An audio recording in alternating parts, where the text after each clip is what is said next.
Hey there everyone, Brian here with a special re-release of one of my favourite episodes of Brian's Run Pod. Can you believe it's been 20 years since Parkrun was founded? It's wild how much of an impact it's had on the global running community. In this episode I talk about Paul Sinton-Hewitt, the founder, to dive into how this amazing movement got started. Whether you're a seasoned park runner or just curious, this episode is perfect celebration of 20 years of free weekly timed 5Ks. So let's get into it. So you're thinking about running, but not sure how to take the first step. My name's Brian Patterson, and I'm here to help. And welcome to Brian's Run Pod.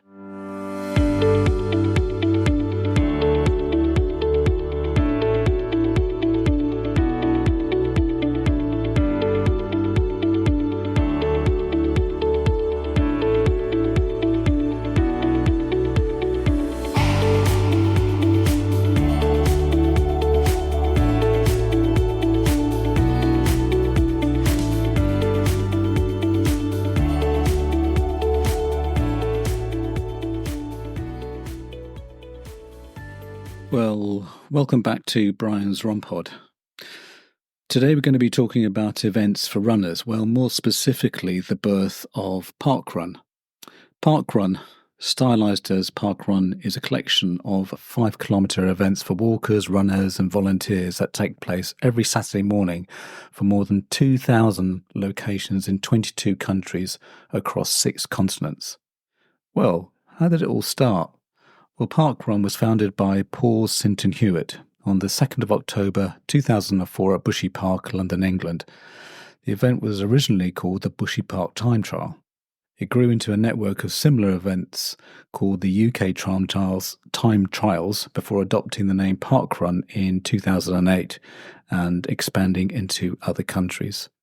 The first event outside of the United Kingdom was launched in Zimbabwe in 2007, followed by Denmark in 2009, South Africa and Australia in 2011, and the United States in 2012.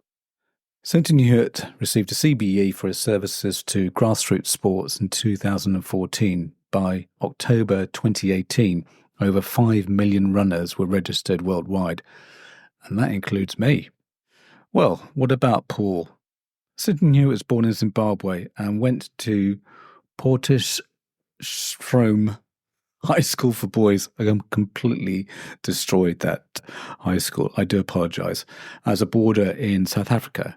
He became a club runner with a personal best time in the marathon for 2 hours and 36 minutes, and that's pretty fast.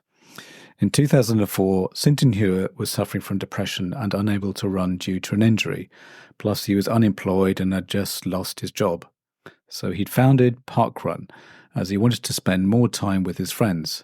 His philosophy from day one, I never wanted to Parkrun to compete with other clubs, and I didn't want it to compete with the races. I just wanted to be part of the community. My objection to clubs and governing bodies is that they feel they own you and they can direct you to do things, in fact, and that's not true. People do what they want to do. All we are doing here is building a playground. If you want to come and take part, you can. People have recognised that it's free in every sense of the word. It's not just that you don't have to pay, but you're not signing your life away either. There are no terms and conditions, just the same obligations you have as a citizen walking down the street. Well, what was the circumstances? Well, he said that it had been on his mind for a few years to start Parkrun. He said that he'd had every confidence that this time would come.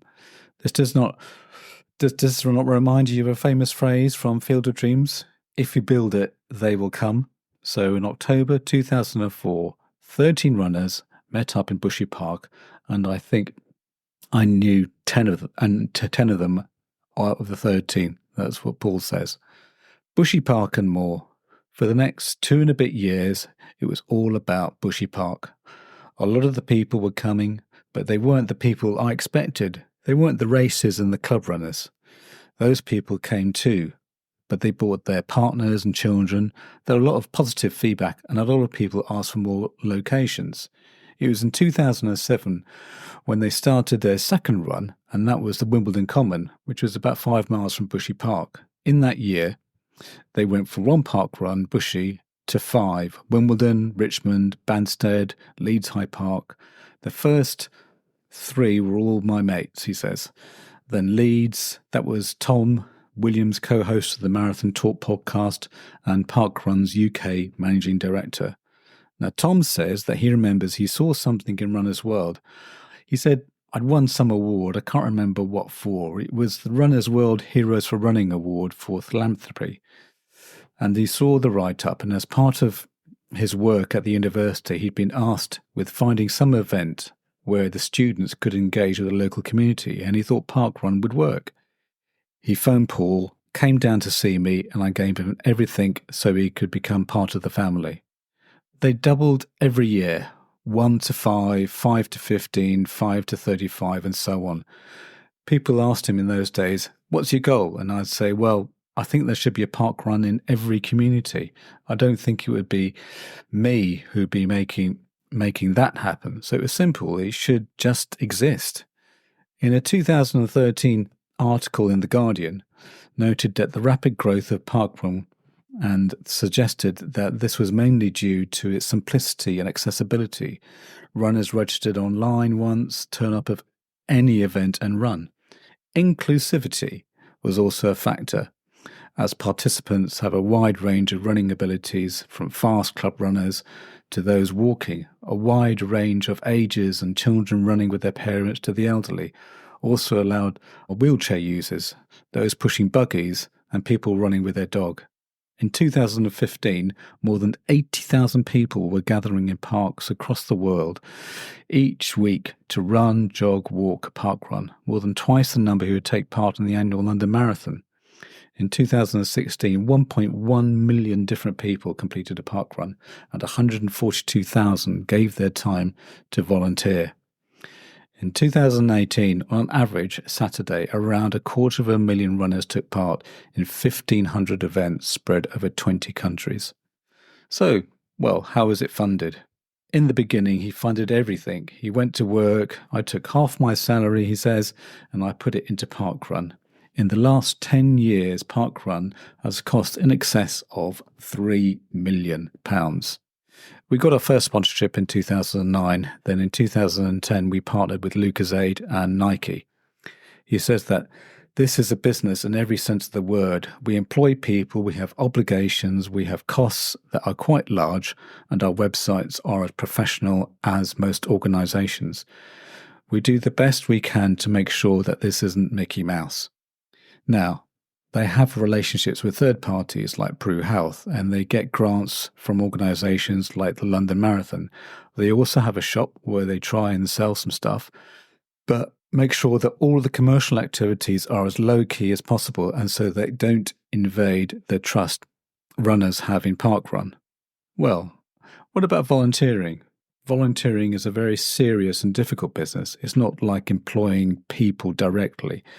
The key for them is that their events are short. It's easy to engage in someone as a volunteer for an hour than it is for 3 to 4 hours. However, I think that the other key thing is that when they started this, they said that they would always go for a coffee afterwards, and that the act of going for a coffee creates a sense of community, and that encourages other people to get involved. He says it's liberating for a lot of people. I started this parkrun because I wanted to do something for my community. For every one of the next 542 events, there's been at least one person who has wanted to do the same. They wanted to do something for their community, so they came forward and volunteered. So what's been the motivation? Well, the Journal of Public Health reported in 2013 study upon 7,308 parkrun participants that the events were attractive to the people who described themselves as non-runners, with women, older adults, overweight people well represented. At a 2015 qualitative study of the University of Loughborough found that the runners attending a parkrun for the first time were typically motivated for weight loss, for an improvement in their physical fitness. On the other hand, there was a range of different motivations for runners to continue regularly taking part, with runners wanting to beat their personal record, to reach a certain number of runs, join a milestone club, to enjoy being outdoors at the park, to make new friends through volunteering, or to make existing friends or a family for the run. So, how do we participate? All park runs are 5 kilometres, which is 3.1 miles in length, and are free to enter. Anyone can take part, from pensioners to parents with children, people with their dogs, wheelchair users, people pushing prams, club runners or casual runners, although not all courses are suitable for all participants. Beginner runners, older adults and overweight people are common. They usually take place at the same time, at the same place, on the same course, once per week. Excuse me. There is no formal procedure before the run, with the participants asked to arrive shortly before the start time and wait near the starting line. Our run director will make announcements giving safety instructions and community news before beginning their run. Participants run or walk the course and are directed by marshals along the correct route to the finish line. Excuse me, frog in my throat. As each runner enters the finish funnel, a volunteer records the finish place, number and time. The information recorded by the timers is later uploaded onto a computer, which allows runners to be matched with their times. Results are uploaded to the Parkrun website, which also generates a number of statistics. The results available are the finishing position for both male and female runners, the time taken to complete the run, whether or not your personal best time has been achieved, and the total number of runs completed by the individual. Their age grade result, their position in relation to other veteran or junior runners. Milestone clubs. Now, if you are a regular and you participate in various clubs, when a runner reaches 50 runs, they join a milestone club called the 50 Club, and they can claim a red Park Run t-shirt. When a runner reaches 100 runs, they join the 100 Club and can claim the black t-shirt. Likewise, the 250 Club offers a green t-shirt, and then the 500 Club a blue t-shirt. They also have the same categories for people who have volunteered. The milestone and volunteer t-shirts were free until September 2021, at which point they became chargeable. At this time, 25 purple milestone t-shirt was added and more volunteer t-shirts were introduced to align with the milestone t-shirts of 50 red, 100 black, 250 green and 500 blue. What about individual running records? Well, at the time of this recording, female running record is Isabel Bat Doyle on the 31st of December 2022 with a time of 15 minutes 25 at Aldinga Beach Parkrun in Adelaide, Australia. The male world record holder is Andrew Badley, set a time of 13 minutes 48 at Bushy Parkrun on the 11th of August 2012. Age-graded record holder is Fajua Singh, set a 179.04% at Valentine's Parkrun on the 31st of March 2012, the day before his 101st birthday, with a time of 38 minutes 34 seconds.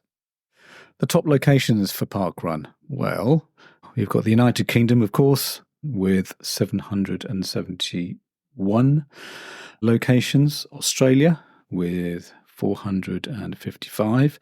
South Africa has 189. Russia, would you believe, has 109. Ireland 106. Poland 85. United States 56. And would you believe it, there's even one on the Falkland Islands, has one which goes around the Cape of Pembroke Lighthouse Parkrun.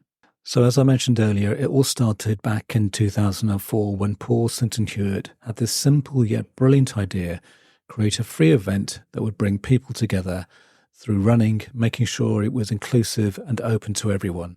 And that's exactly what happened. What began as a small gathering known as the Bushy Park Time Trial quickly grew into something so much bigger, a global movement with over 2,000 locations in more than 22 countries. At the core of Parkrun's success is its unwavering commitment to community and accessibility. It didn't matter if you're a seasoned runner or someone who just wanted to start your fitness journey. Everyone was welcome. No fees, no pressure, just a supportive space to run, walk, or jog. This approach really resonated with people from all walks of life, which is why millions of participants have been drawn to Parkrun. We also dove into some of the incredible achievements from within the Parkrun community. Parkrun has expanded well beyond its UK roots, popping up in places like Russia and even the Falkland Islands, with over 770 locations in the UK alone.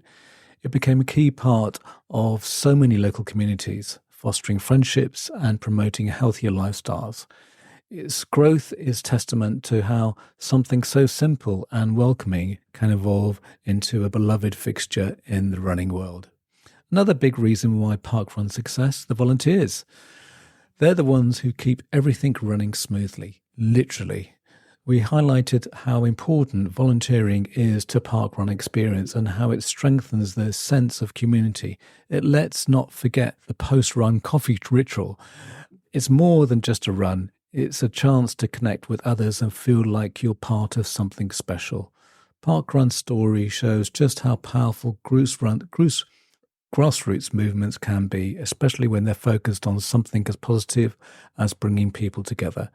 And through Parkrun has grown into a business with sponsorships and partnerships. It stayed true to its original values of accessibility and community engagement.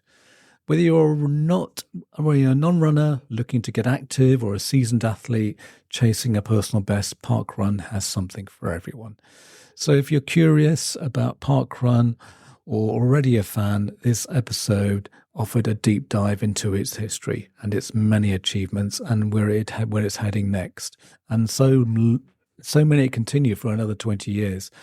My hope is that you walked away feeling inspired by Parkrun's incredible legacy and its role as a transformative force in the running community. And that's a wrap for another exhilarating episode of Brian's Run Pod. Thanks for tuning in, folks. As always, we've got your back with all things running. And next week, get ready for some awesome beginner hints and tips to kickstart your running journey. Oh, and before we sign off, exciting news. We're now available on YouTube. So whether you're pounding the pavement or chilling at home, you can catch us there too. Plus, we have a new feature on the podcast. You can now send me a message. Yep, you heard it right. Brian's Run Pod has become interactive with the audience. If you look at the top of the episode description, tap on send us a text message. You can tell me what you think of the episode or alternatively, what you would like covered. If you're lucky, I might even read them out on the podcast. Hey, if you want to keep up with the latest updates, behind the scenes fun, and even some exclusive content, make sure to follow me on social media. You can find me on Twitter, or should I say X, at Brian's Run Pod. We've also just launched a shiny new Facebook page. Simply search for Brian's Run Pod and give us a like. And don't forget to hop on over to Instagram where you can catch all our visual adventures at Brian's Run Pod. For those of you who love diving deep into the episodes, head over to our website, www.briansrunpod.co.uk, and there you'll find detailed show notes, handy chapter markers, make it too easy to navigate through our favourite discussions. Please leave a review as it will always help others find this podcast. Music is by Happy Days by Stock Audio, not forgetting artwork by Alice Patterson. Till next week, thanks again for listening.